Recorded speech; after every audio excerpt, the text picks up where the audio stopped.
Welcome to the Asheville View. I'm your host, Aisha Adams, and today I'm with one of my mentors and friends, Mrs. Robin Ramsey. How are you? I'm doing great. Thank you for calling me a mentor. Well, come on. I think of you as the same. You're more of a mentor to me. You be schooling me, girl. You've helped me so much.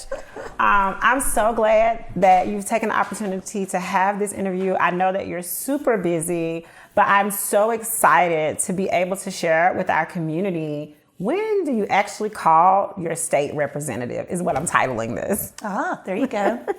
So can you tell us a little bit more about who you are and the role you play in your professional work? Yeah, so I'm a fifth generation Western North Carolinian. And I just love Western North Carolina. So I love serving the people of Western North Carolina.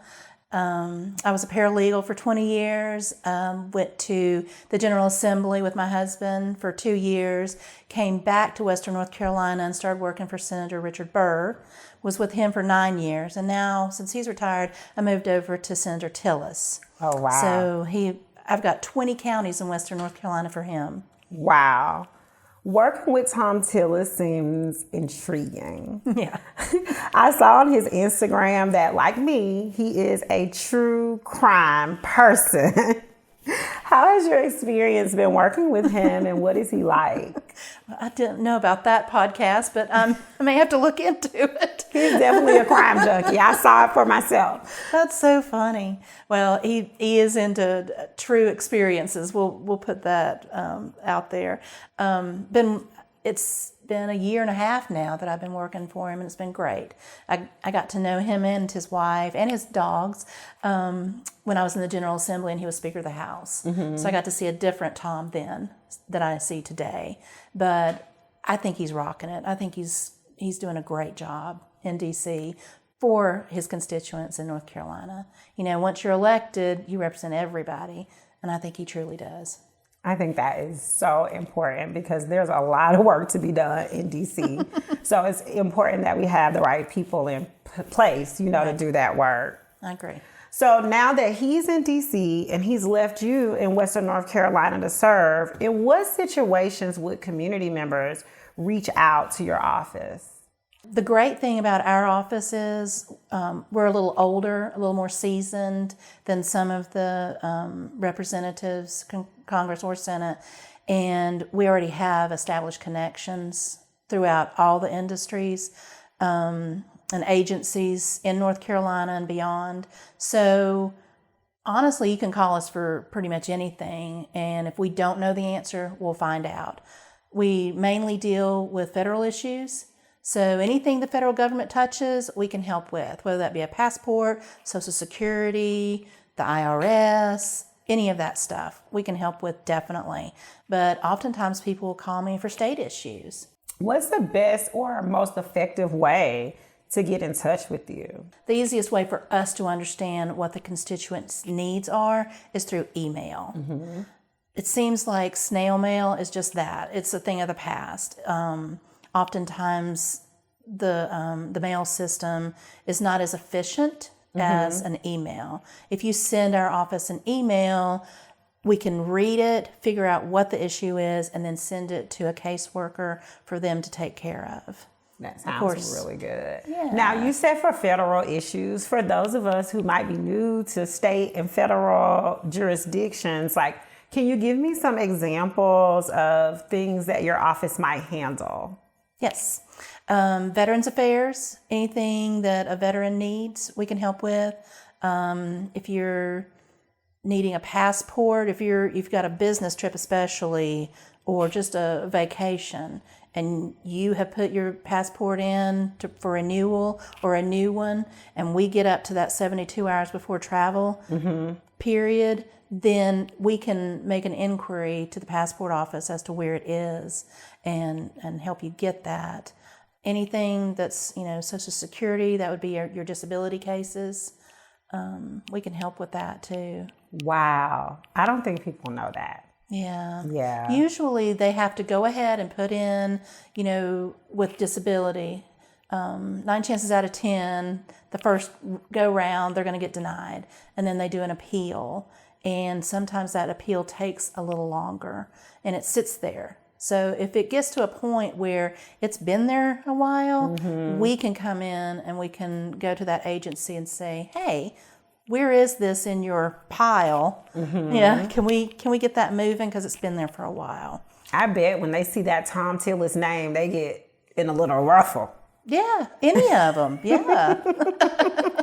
Sometimes it helps move things along.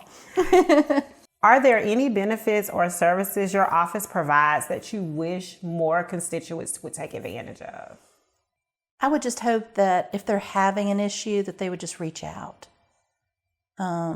Definitely go on the website. It lists all of the things that we do.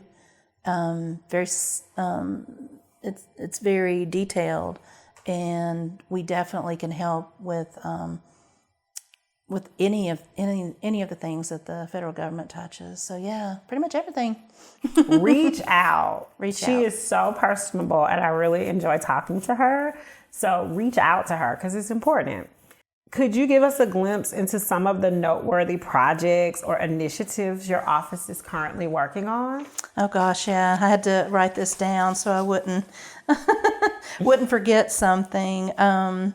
He's basically focused on solving the problems for North Carolinians and delivering results. So whether that's making sure that there's mental health resources available across the state for schools, veterans, and families, to making sure our communities get their fair share of investments from the federal government. We do a lot of grant support letters. Wow. So if there's organizations out there that are applying for a grant through any federal dollars, we write a letter that Thom will sign and send it to that agency directly and say, hey, they need this. Yeah. We're really focused on getting those dollars back to North Carolina in general. But the big picture, he just wants to keep neighborhoods safer, support North Carolina families, and combat China and supports American values abroad. How can interested individuals stay connected to you and the work that you're doing across Western North Carolina? Mainly through Thom Tillis's website or Facebook page or Twitter. That way you can see what all is out there, what he's doing. But if they want to contact me directly, they can just send an email to Robin, RBIN, _Ramsey @tillis.senate.gov. My office phone goes directly to my voicemail on my cell phone, so they can call 828-693-8750 and leave a message, and we'll get back in touch with them. Yeah. As a woman in politics, this is a bonus question. As a woman in politics, what piece of advice would you have for someone who's interested in serving Western North Carolina? I mean, you've been doing it for so long. Yeah. I think I have noticed with elected officials who start out on committees, and this is how Thom started out also. He started out on a committee, and then they asked him to run for, town council, and then state house, and now he's a U.S. senator. So I think it has really helped those who have taken those steps of getting to know how things are done on the grassroots level, and then moving up. I think that's helped them to understand their constituents better. So I would suggest that. Get involved with community, committees, then move into if you want to decide whether you want to run for office or not. I love it. Well, you've been watching the Asheville View, and we will catch you next time.